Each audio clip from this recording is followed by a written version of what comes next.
Hey, what's going on, everybody? Jump Rope to Freedom.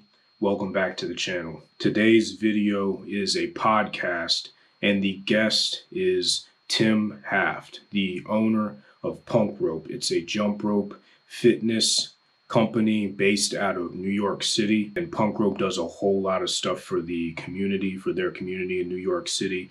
And so what we did is sat down for about an hour. Tim and I talked. We've been talking over email for probably the past 5 or 6 months, but this is the first time we've actually had a chance to sit down and talk. He is a major player in the jump rope game and someone who is very knowledgeable about jump rope, physical fitness, and nutrition. I hope you enjoy this episode. Sit back, relax, because there's a lot of wisdom and a lot of good things that you can take away from watching and or listening to this episode. All right, let's get into it. Hey, Tim, thanks a lot for joining me in this conversation. We've been talking a lot on email and things of that nature for a while, but I think this is the first time we've actually sat down and talked. So I appreciate you joining for the next hour or so as we discuss the jump rope and all things related to jump rope. Yeah, Jude, thank you so much for having me. And it's been a pleasure getting to know you the last several months. And just before we start, I want to say how much I appreciate what you're bringing to the jump rope universe. Not just this podcast, but your YouTube channel, your integrity, just really everything about you. You're a class act, and we're lucky to have you. So thank you. Oh yeah, the same goes to you, Tim. Your efforts with punk rope are really great, and I'm hoping we can talk a little bit more about that as we go through this. But I appreciate the kind words. Sure, It means sure. a lot. Yeah. So I Yeah. mean, yeah. Oh, go ahead. Sorry. Yeah. No, absolutely. It's great to have this opportunity. So Yeah. yeah. So, yeah. So I just wanted to know. I mean, I'd heard of punk rope around when I started jumping about 2 years ago, but could you walk me through how you started it, how you started punk rope, and what made you take that leap to start the company? Absolutely. So there's the short story and the long story. I'll try not to bore you or your viewers too much, but um, we go back to the early 2000s, and I had been a running coach, and I was leading marathon training programs. Had done a few of those and some other long distance programs, and then I blew out a knee in 2002 to 3. Kind of blew it out a few times, but I didn't want to admit defeat, and so ended up having surgery. Wasn't as severe as it could have been, but severe enough that long distance running was no longer really in the cards. And so, as part of my rehabilitation, the physical therapist said, "Can you jump rope?" And I was like, "Yeah, kind of." I hadn't jumped in a very long time, but it was something I had done as a teenager. So I gave it a whirl, picked up a rope, and lo and behold, it was okay. It didn't hurt. But the problem was now I didn't have my passion, which was coaching. I didn't have runners to coach. I didn't have programs to lead or design. And so I started going around to gyms in New York City trying to get a sense of, hey, what's out there that I can do that's not going to destroy my knee again. And to be honest, there wasn't a whole lot. But one person I found who you may have come across is Michael Alajide. And I don't know if you've talked to Michael or you know the name, but Michael was a competitive boxer, really talented boxer. And then he lost use of an eye in a fight. But he was teaching a jump rope class, and I had an opportunity to check that out. And I said, "Oh, that's pretty cool. Maybe I'll try to do something like that on my own with my own spin on it." And I said, "You know what? What's the worst thing that's going to happen? If it's just me in a room jumping by myself, that's not the end of the world." So I put together a program, and I approached New York University, which is where I had done my graduate degree. And I was shocked, but they said, "Yes, sure, we'll give it a shot. If it flops, then we'll cancel it." So I show up for my first class, and there's a whole bunch of students. There's kids, they're undergrads, there's alumni, there's professors, and it went really well, and I was encouraged. And from that point forward, it just continued to grow. So it was really about almost invention by necessity because I couldn't do some of the things that I wanted to do anymore, but I could still jump rope, and I didn't want to do it by myself. And so that's how it got started. Oh wow. So how did how did the class come about? Did the university promote it for you, or were you in together with the university to help promote that class? Because I mean, having everyone show up on your first class, having it packed, that's pretty extraordinary and unusual.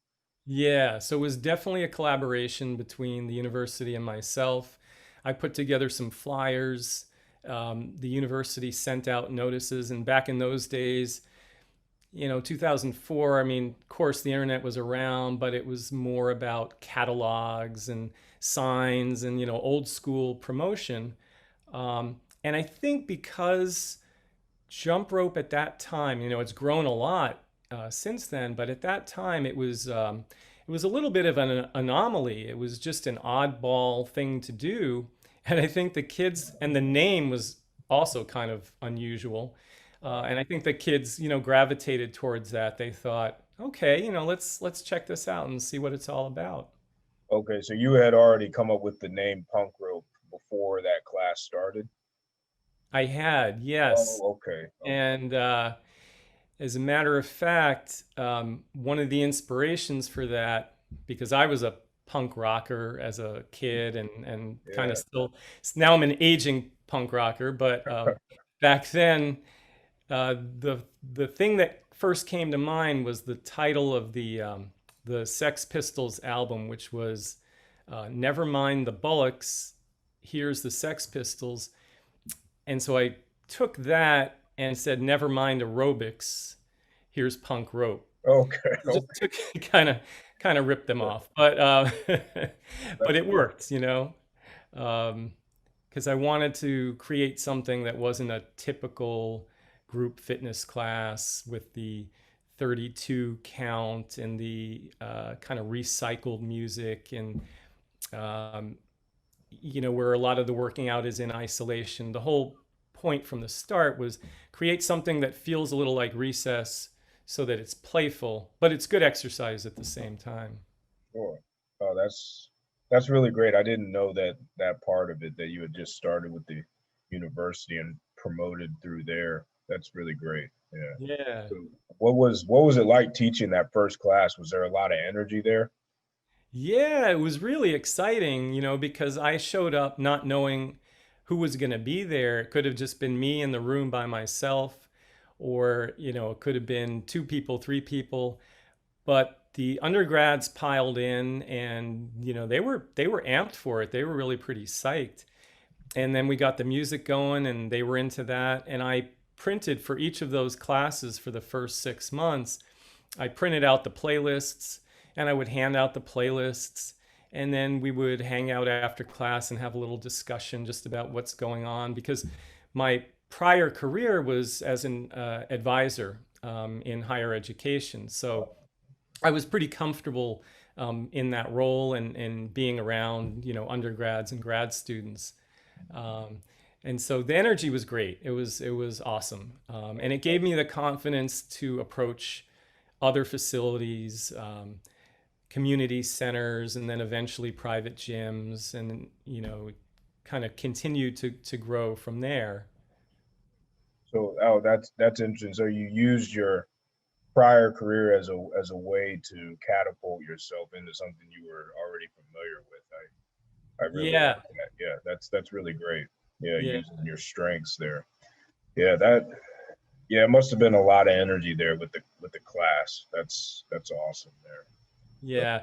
And it was, I wanted to replicate the feeling of, the coaching experiences that I had with the long distance runners, that idea of working towards a goal, being part of a team, just being very positive. And I think it I think it was successful on some level. So, So when you first started jumping, do you remember the first jump rope you ever used you after know, you went and saw the doctor? Yeah. so so after I saw the doctor, I'm pretty sure it was a Buddy Lee jump rope. Oh, good. And, Buddy Lee was just and is just a phenomenal athlete. Yeah. And I know you and I have talked about this in the past. I have a real interest in wrestling, and Buddy was a Greco-Roman Olympic wrestler, and that attracted me. I thought the rope was excellent. We had a few different styles from him, but I'm pretty certain that was the first rope I jumped with. But back in the day when I first started, it was probably a cloth rope. I'm pretty Oh, sure. oh, but okay. So you had started jumping when you were a kid, and then you took a break from it for a while until.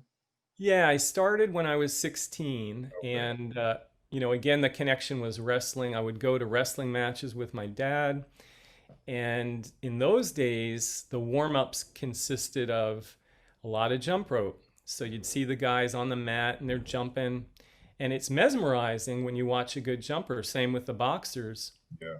And so I was really drawn to that, and I picked it up as a teenager and just did it for conditioning. And I kept going through college. Then I put it down for a very long time. But, once I blew out the knee and the therapist said, "Hey, can you jump rope?" I'm like, "Yeah, let's Oh, do it." awesome. So, Good. so that was great. Yeah. Good. But what was the first, once you got back into it, what was the first trick you remember learning or the first move you remember learning The besides from the basic bounce? Yeah. Yeah, I'm pretty certain the first trick was the crisscross. Yeah. That was something that came fairly naturally to me and felt comfortable. Um, and then I have to say, double unders in the early days were not happening, Jude. They were terrible. I was Yeah. I was hitting myself in the head, and I was scraping up my shins, and it was a disaster. But Yeah. yeah, Double unders are tough. I mean, I think a lot of times it has to do with the rope because I was using one rope in the beginning when I was trying to learn, and I just could not get it. And then I remember switching off of that rope and going to another one. It might have been a Buddy Lee rope, and it was a lot easier. Has that been your experience that it has a little bit to do with the rope as well? absolutely.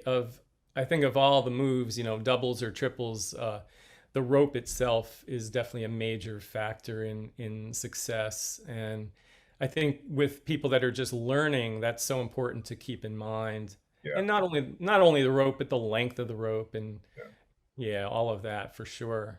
Yeah. I try to tell people that if you're going to a gym and you have most gyms don't have the knowledge of what a good rope is. And so they'll just have these cheap ropes up there. And Right. then people will try it out and they'll think it's all them and they don't realize that I'd say like half of it is that they're using a bad rope. And so then they quit before they understand that a lot of it is not even them. And so Yeah. I try to articulate that to people who are just starting off. Just go get a good rope first. Even one of your ropes, you don't have to spend that much money to get one of Yeah. your ropes. Your ropes are great for people who are just starting off. Yeah, absolutely. Just have a very simple rope.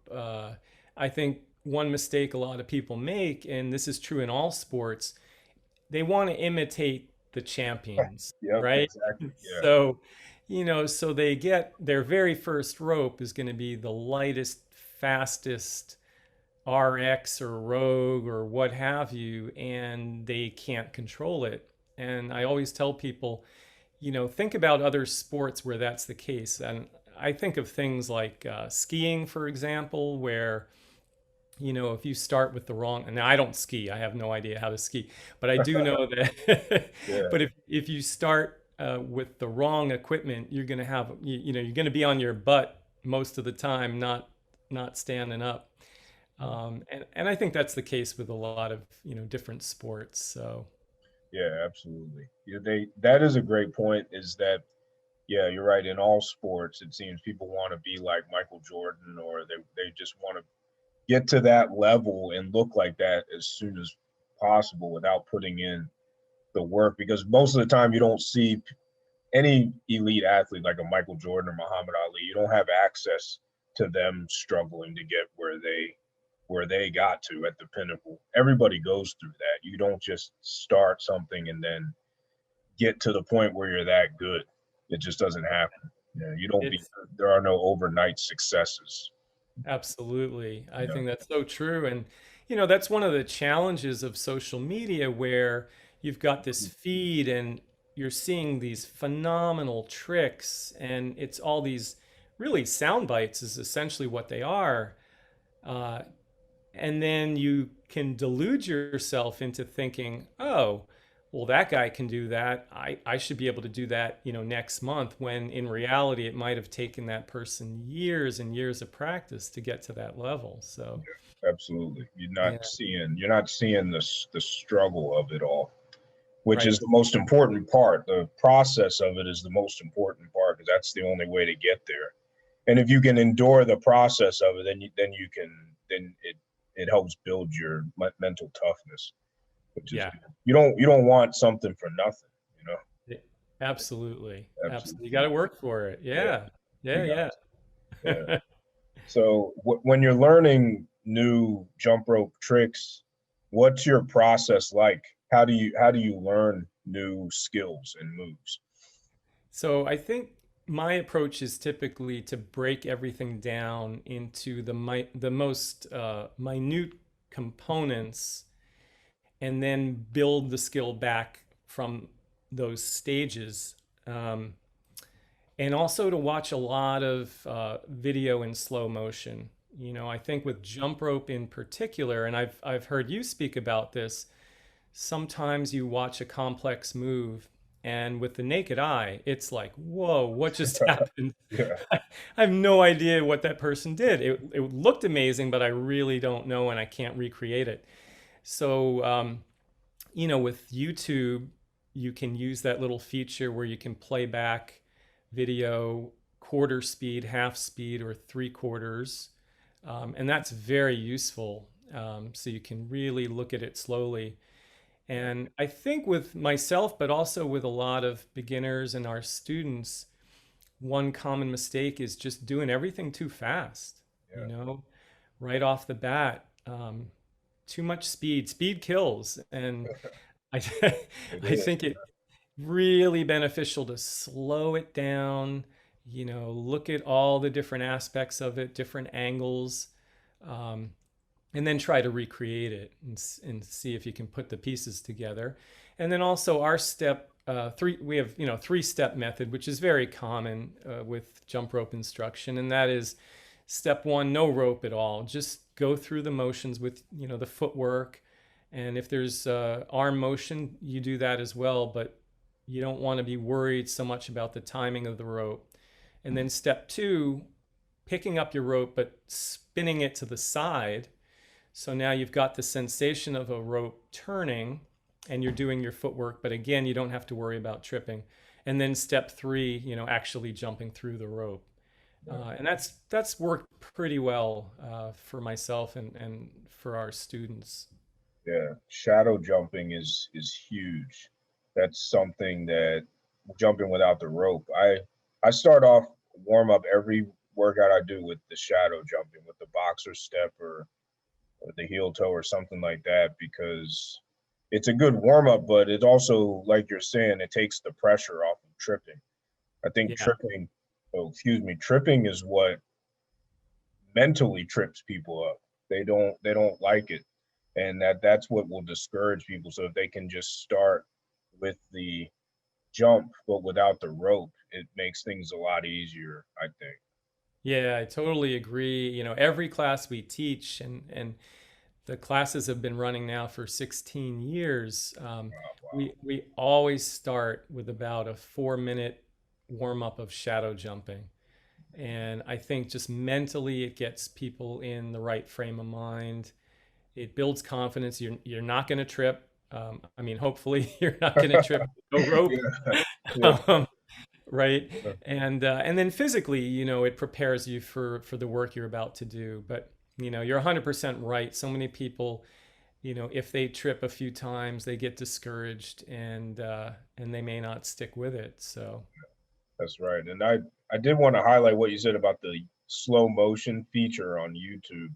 That's something that, because Kyle from Jump 15 talked about that as well, because he had a similar process as well.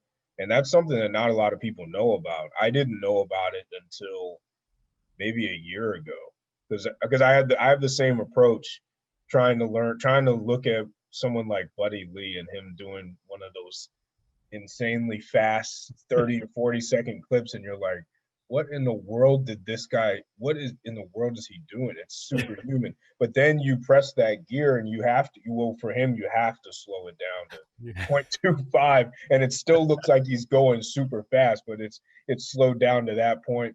And then you can see that there are some complex moves, but most of them are just a series of different side swings. So it gives you the confidence to say, "Oh, yeah, I could do that. I'm going to practice, but I Yeah. could do that." It seems a lot more manageable at that point. Yeah, Absolutely. Yeah. At real time, I just don't think you could possibly figure out what's going on. It's way too difficult. Yeah. yeah. So that's something that I got to highlight that you said, because I think it's brilliant. I think it's something that people don't know about. That's the really the way to learn. Probably the best way to learn if something's too fast is by hitting that gear icon on YouTube down there and slowing it down to 0.25. Yeah, absolutely. And actually, that's what I was doing with the last video that you published on YouTube with the jump rope dudes, which I thought was really well done and really really interesting. And so as I'm watching it, I thought, yeah, let me just slow this down, and I want to see what happens when they land. What's happening with their hands. The elbows. Are they staying far apart? Are they coming in? Is there symmetry or is there asymmetry? I'm interested in all that stuff. I think it's fascinating. Yeah. But when you watch it in regular speed, it's very difficult to see. So Yeah, that's a great point, because I thought that for those two in particular, Dan and Brandon, they're not the most. This is not a knock on them, but they are more they're more basic level as far as their skills go. I mean, they can do a lot of good things, but they more appeal to people who are just looking to do the basics. So I didn't think that I yeah, needed to slow down their video, because they had already had some slow motion in there. But I clearly missed the opportunity that you took to slow it down, and because I missed some things that you were talking about the landings and using the power grip versus the thumb grip, the yes, traditional grip. Yeah, I didn't yeah, even see any of that. Yeah. yeah. It's always fun to look, and because we certify instructors, and the focus is really just on basics. Um, when new instructors submit their videos demonstrating the core jumps, foundational jumps, I always slow them down, and then I'll take screenshots so that they can see what they're doing, because most people are not necessarily aware. You'll see someone trying a double under, and maybe they'll be successful, but they don't realize that they're kicking way back and they're 3 feet in the air, and you know uh, hands are reaching towards their feet and so on and so forth. So I think you can learn so much. And there's a couple of good apps. We use Coach's Eye and we use Huddle Technique. Those two are um, pretty solid if folks are interested. I believe Huddle is free, at least the basic version, and Coach's Eye is not expensive. So Oh, okay. So yeah, those are apps that you can use to film people and then critique. exactly. Oh, very good. Yeah, and so you can draw on the video itself. You can draw arrows and circles and lines, and you can play the videos back frame by frame, um, which I think is very useful. So you can see someone progress through a particular move, and you can tell if someone's speeding up. Sometimes with double unders, they're okay for the first five, and then it all starts, time falls apart. So Yeah, you can break it down in a very fine way, which I think is useful. Okay, I'll definitely check those out. Yeah. Now that you're talking about teaching, what when you have someone in a class that just cannot seem to get a move, how do you go about what have been one of the more successful ways where you've taken someone that hasn't been able to get something and you've been able to have a breakthrough with them and they've gotten it right there in the class? Yeah, it's a great question.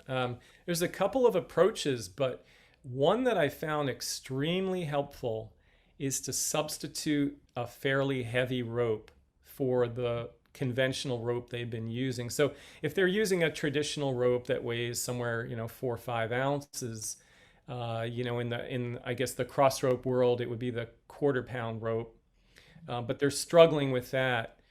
I'll swap that out for maybe a half pound or a full pound. And because the heavier rope is going to require them to slow things down, it often enables them to, successfully complete the move, depending on how complicated the move is.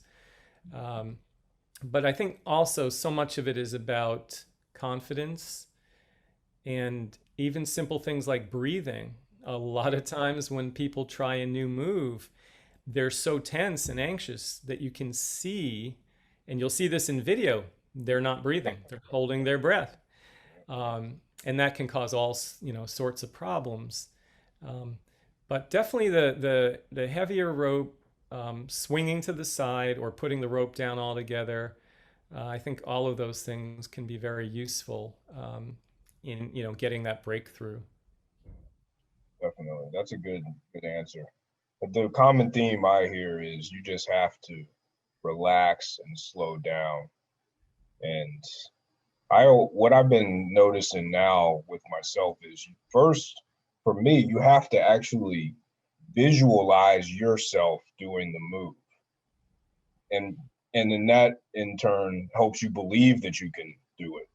But I don't think you can visualize someone else doing it. You have to visualize you doing it. Yeah. And I mean, I think that's a lot of the battle right there is even with jump rope or anything like that, you have to actually visualize yourself doing what you want to do. Because then you believe you can do it. And it sounds so cliche, but I think it's true though. Yeah. Yeah, I think it's 100% true. Now, how you communicate that to a student is another challenge, Yeah. Yeah. but I totally agree with you. And even though it's not jump rope related, just back to wrestling for a second, Yeah, absolutely. I just turned 60, so Yeah. I probably should not be wrestling anymore, Jude. Yeah. I should be hanging it up. But several years ago, after not wrestling for about 25 years, I joined a local club. And over those 25 years, even though I had not wrestled, in my mind, and kids do this all the time, I had perfected these moves. I saw myself winning championship, like the silly fantasy stuff.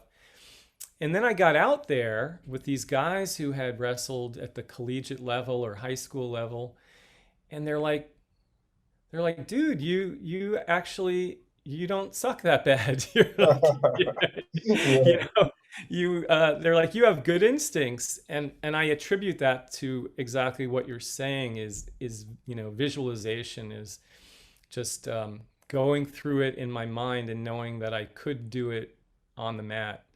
And I think the same is true with jump rope for sure. Absolutely. Yeah. The cliches I've found in life are they're cliches because most of them are actually true. That's the thing. It's like people say it. I've been saying this for a couple weeks now because the light went off in my head. The whole you have these things like, oh, you just believe you can do it and you can do it, and people hate on those statements, but people say them so much because I think that they're actually most of them are true. Like 90% of them are true. So yeah, Yeah. that's a good example, the wrestling example. Even though I think you probably have a lot more left in the tank though. You probably shouldn't hang it up if you don't want to. So yeah, We'll see.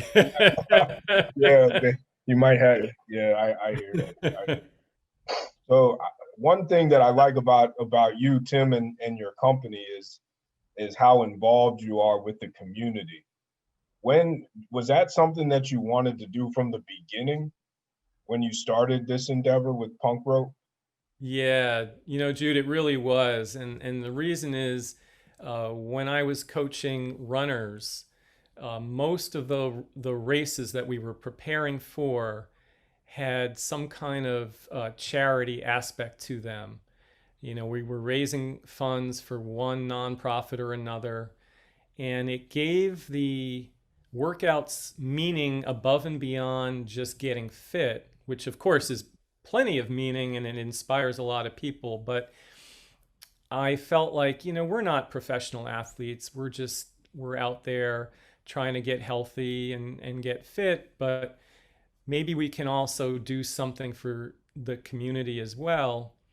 And so after doing that for a few years with running, when I transitioned to jump rope, right off the bat, I was thinking, all right, how can we harness this energy in a way that we can either help individuals, maybe it's kids from neighborhoods that don't have access to jump rope, or they don't even have access to equipment, helping schools, helping various nonprofit organizations, raising money for charities that combat cancer and heart disease and Parkinson's and, you name it. And so every year we've been involved in a number of charitable efforts.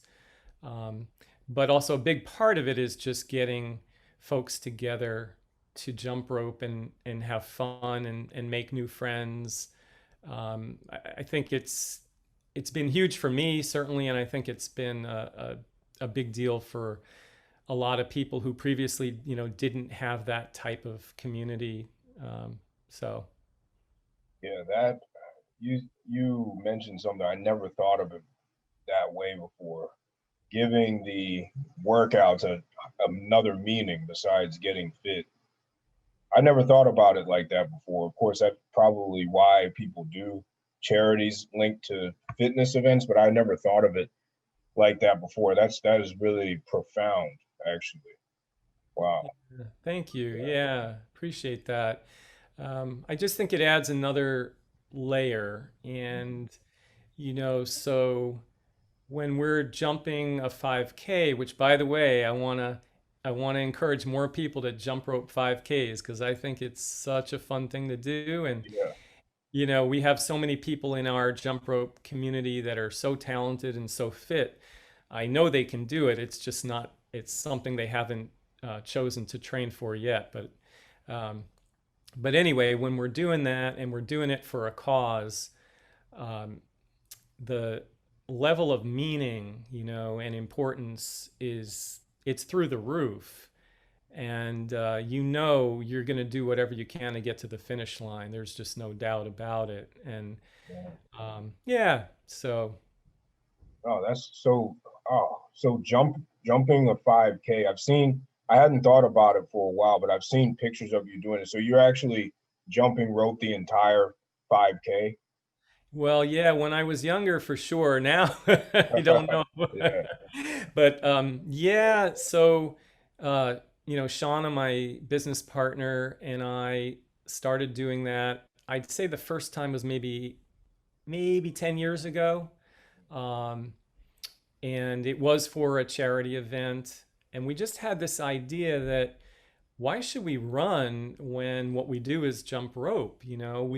We want to showcase jump rope. We want people to see that it's a really fun activity and it's, also great for fitness. And so we started training. We really didn't know how we were going to do, and we went fairly slow. And we used a skipping gait. So not a jog, but literally a skip. And it worked out great. And since then, we've done maybe 15 or 20 or so, something like that, and gotten some other folks to attempt them. And yeah, it's fun. I need to see a video of this, the skipping gait, because I can't quite picture that. So I need to see that so I can try it Yeah, sometime. Yeah. Absolutely. Yeah. Yeah. I think you'll enjoy it. So yeah, skipping almost like a power skip or going in for a layup in basketball. Wow. Step hop, step hop. Yeah, it works. It works really well, and it's not super high impact. It's pretty relaxed, actually.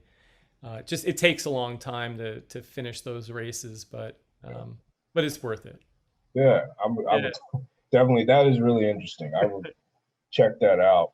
yeah, I completely forgot about that, but once you brought it up, I was like, oh, okay, yeah, that they have done those before. That's yeah, yeah. so. We're gonna get you to do one. Yeah, I will. I'll do one. I'll be up for the challenge. Yeah, Awesome, that's only awesome. 3.1 miles, so not too bad. Not too bad. Not too Not bad bad. at all. So Yeah. I was wondering about your diet. If you, because I mean, nutrition is a big part of the staying healthy. Probably more so than exercise is. I mean, at the end of the day, the nutrition is important. So what do you normally eat during a day, and what are your go-to healthy foods that you like to have?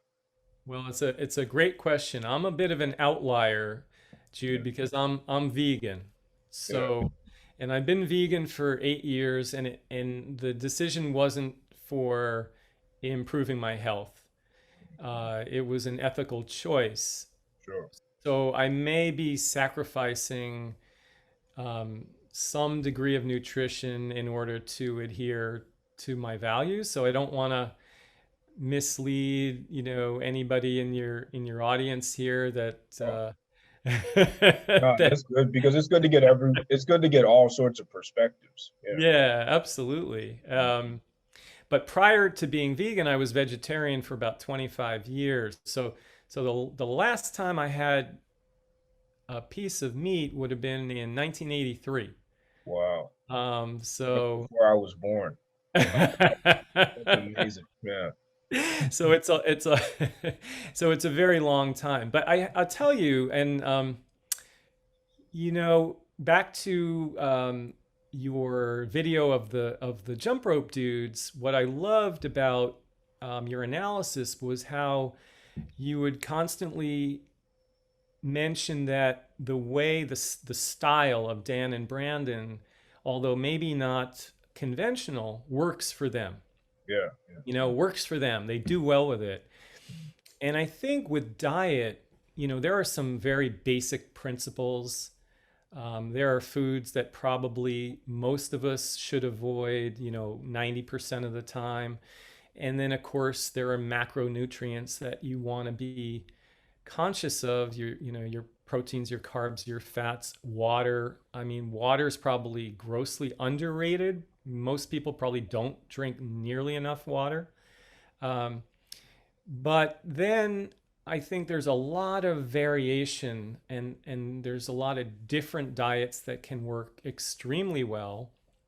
And we know this from studying different indigenous groups where one group their diet might consist almost entirely of plant foods and they're extremely healthy.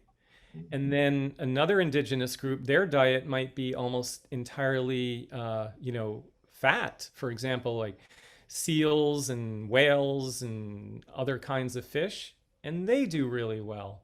Yeah. So I think part of it is it's a journey where it's a journey of self-discovery where you really need to pay attention, probably write things down, keep a journal, Yeah.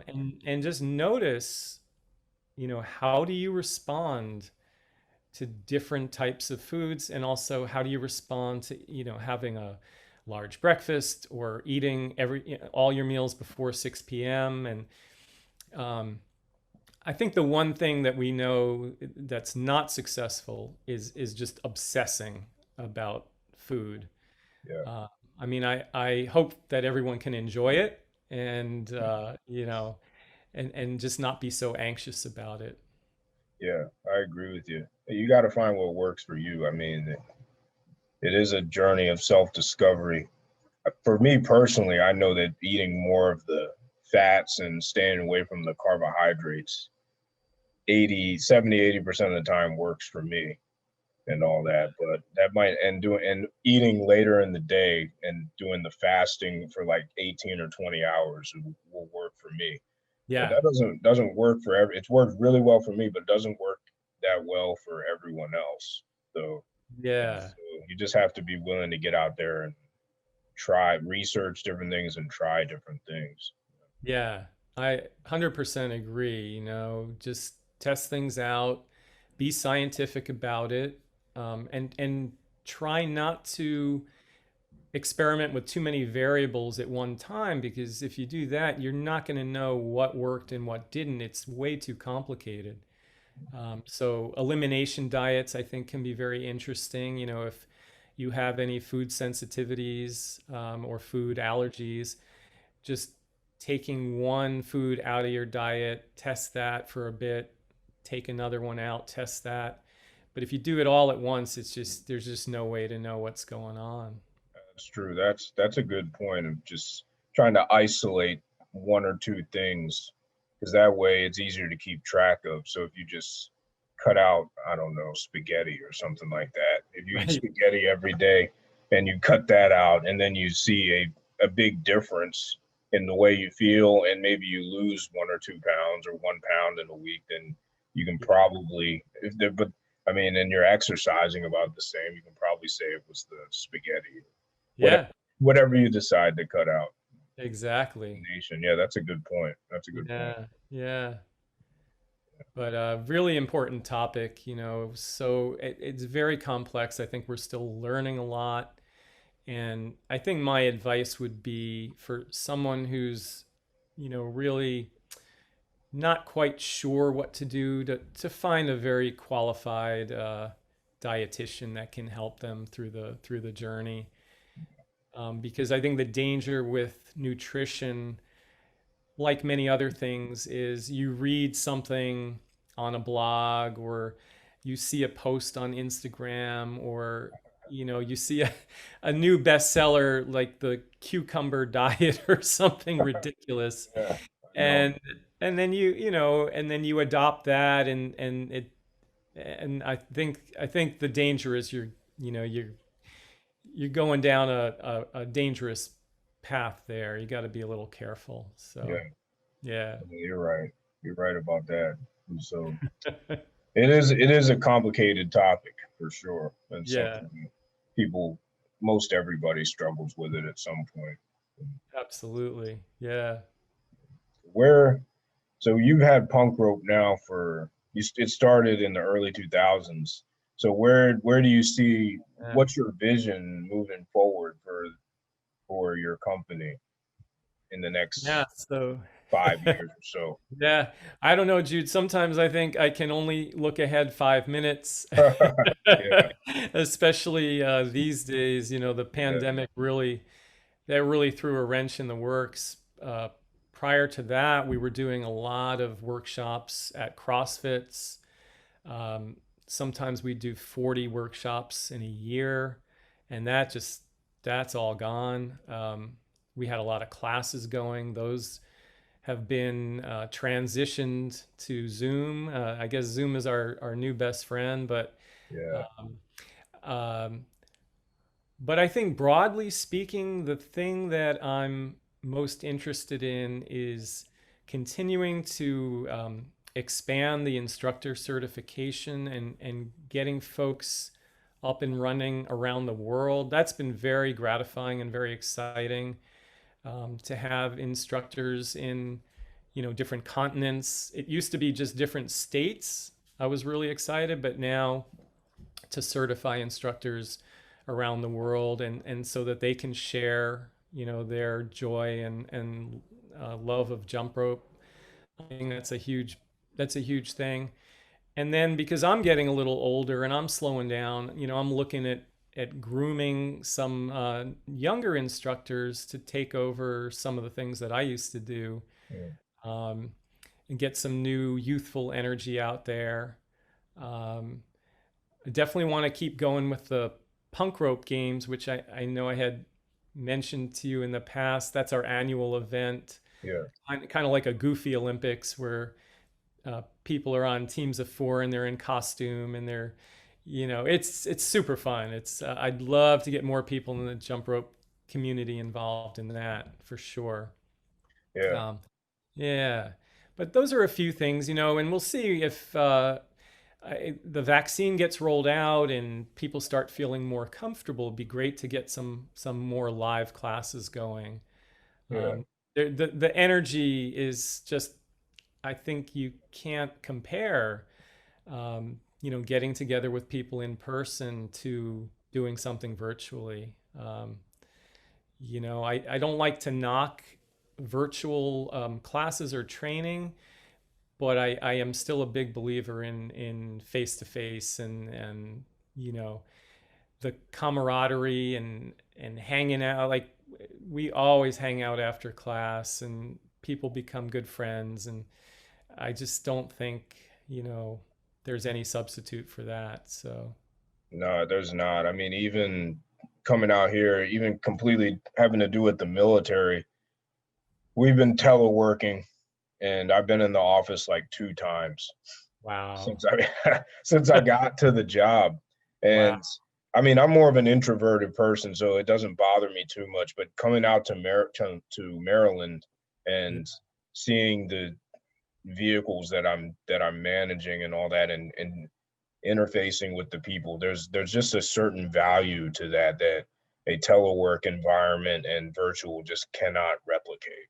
yeah, It just doesn't do. There's something there that it just can't replicate for me and for absolutely, most other people. And I know for me being an introvert, I'm not really suffering too much, but people who are more outgoing, yeah. it's got to Wow. be it's got to be tough. Yeah. It's really tough. And I'm, like you, I'm also an introvert. When I take those personality profiles, my introversion score is kind of off the charts. But even so, I still need that personal contact, Yeah. and there is something about just the energy. I think I compare it to the difference between, watching a game on television and being in the stadium. You can't replicate that environment. You know, it's something you have to feel and experience. So, Yeah. yeah, You're right about that. And you're start and we're all understanding that, I think, a little bit too well now with the isolation we've all been in for the past 7 or 8 months. seven yeah, or 8 months. Yeah. But it's interesting. Hopefully things will work out with the vaccine and people will be able to start going back to normal shortly. yeah. I And hope I'm so sure too. I'm sure that as soon as things start getting back normal, the classes for you will start to fill up just as they had, and you'll be good to go there. Yeah, that would be great. And whether they do or not, I would love to encourage more jumpers to get together. Yeah. Get together with their fellow jumpers, even if it's just for a practice session. Doesn't have to be a class, but I see a lot of people um, just doing their jumping on their own in their home when there might be someone just down the street or a couple of miles away. And I'd really love to encourage people to create more groups. There are some, but I think we can do better in that regard. I think there's a lot of opportunity for growth there. You're right. And I'm guilty of that. I do everything on my own. So I don't know if there's anybody in where I live at, but yeah, I gotta Yeah, do better about that. Even you can still jump and be 6 feet, 10 feet apart and all that. yeah, But for you can still sure. do that. Yeah, and jump outside, even though it's cold up in the Michigan area. But Yeah, it is cold, but I yeah, I I guarantee if you're jumping outdoors and somebody is watching and they see how talented you are, they're gonna want to join you. They're gonna be sure. inspired. So, Oh, uh, that's it. yeah, That's um, I think once it's public, and I've heard this from so many people, whether it's in a gym or it's at a track or somewhere, somebody sees you and they're like, "Whoa, I wanna be like that guy." I want to be able to do that, and that's how it starts. And yeah, yeah, so it's true. I got to do better in that regard. The community aspect is important. It really is. Yeah. So I got to do better there. But I was Yeah. wondering, so to wrap things up, what Yeah. is for people who are just starting with jump rope, I mean, what is your top advice that you have for them? People who are just starting with jump rope or someone who has been trying to get in shape for a long time, but they have been unsuccessful at that. What kind of advice would you have for people in one or those situations or both of those situations? Yeah, that's a great question. So I think the first thing is setting realistic expectations. Being honest with yourself. What is it that you really want to accomplish, and how much time are you willing to devote to that process? And looking at your schedule and figuring out, all right, I can set aside, 3 mornings a week, maybe 15 minutes each morning, or maybe it's 2 evenings a week. But I think just really understanding yourself, understanding your motivation, um, and then, if possible, working with a coach. I think that's a huge help, or at least having someone to consult with. Because I think often when you do it on your own, especially if it's jump rope, it can be very frustrating. And, you pointed out earlier, sometimes the problem right off the bat is just the rope itself. They don't Yeah. they don't have a quality rope, or the rope is too short. So imagine someone who's new to jump rope and they have a rope that's, say, a foot and a half too short. It's going to be very frustrating. Um, so of course you can learn quite a bit from YouTube, but I really do think working with a qualified coach, so if there was someone in the Detroit area, then I would send them to you in a heartbeat. I think that would be a Sure. huge thing. Um, doesn't have to be a huge investment of money, but I think it's worth it. If you said to a friend who's interested in learning Mandarin, hey, did you think about taking a Mandarin class? And they said, nah, I'm just going to read some Chinese books. I mean, you'd look at them like they're crazy. so, um, so I think it's kind of the same idea. But other than that, I am a pretty big believer in journaling, or at least recording, so that you know where you started, you have a sense of where you are now, and you have an idea of where you want to get to. You've got perspective, and I think the people that are really successful, they often approach it that way, um, but with realistic expectations. Yeah. So if you're, let's say, 20 years out of high school, and you're saying to yourself, hey, I want to get back to my high school weight, which maybe is 60 pounds less. And then I ask them, okay, cool. How much do you want to train? And they say, well, I'm thinking maybe twice a week for 30 minutes. Well, that's just not realistic. Yeah. It's not going to get you back to your high school weight. So I don't know. I just think some very basic principles like that are useful for someone who's just getting started, Sure. and working with someone who really knows what they're doing and has your best interests at heart. I think that's huge, to find a good coach. I think it really makes an enormous difference. Yeah, I mean, that's great advice. The coach part is very good advice to be able to get that feedback. Because if you're working by yourself, I mean, you really don't get the feedback, or you might get feedback, but it might not be good feedback. Right. It's your own feedback, and sometimes it's accurate, and sometimes it's not. But if you're working with someone who understands what they're doing, then the feedback is going to be right 90-95% of the time, maybe even 100% of the time. Yeah, absolutely. Yeah. And I think also starting slow. Yeah. I always remember back when I first started punk rope, it was the first year. And I was friends with a woman at the facility where I was teaching, and she had not jumped since she was a little kid. Um, and I showed her a few basic moves, and she said, okay, I'm going to practice. So I left the gym. She was in the gym by herself. I went to work out. About hour and a half later, I come back, and she's still jumping.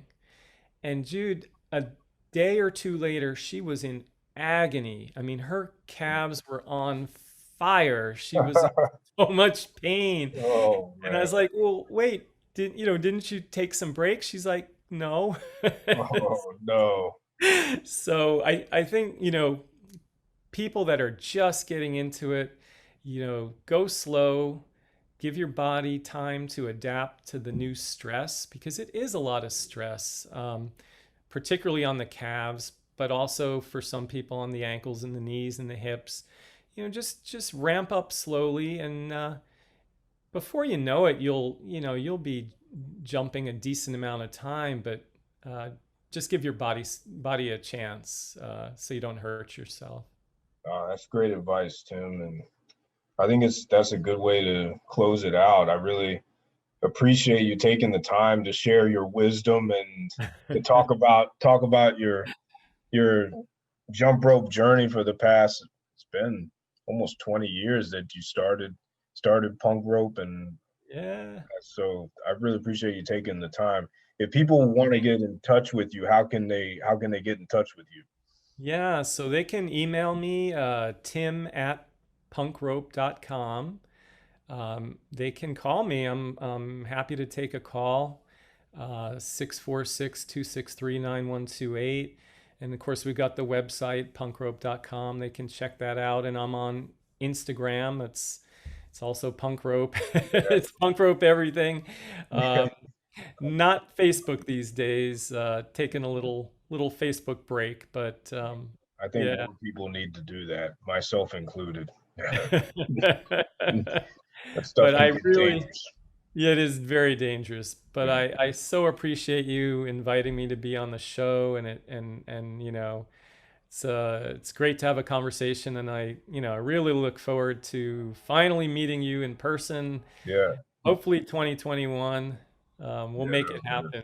Yeah, Yeah, I'm looking forward to it. I'm looking forward to it as well to get out to the punk rope games. And awesome. been to New York City in a long time, so it would be nice to get out Yeah, there and see you and participate in some of the festivities out there. that would be awesome. We would love that. Yeah. Well, All again, right. Tim, thank you very much. I appreciate Yeah, your time. Thanks for spending it and sharing some of your advice with everybody. Really appreciate absolutely. it. My pleasure, Jude. All right. You take care of yourself. All right, take care. All right. Okay. Bye Bye bye. now. Bye.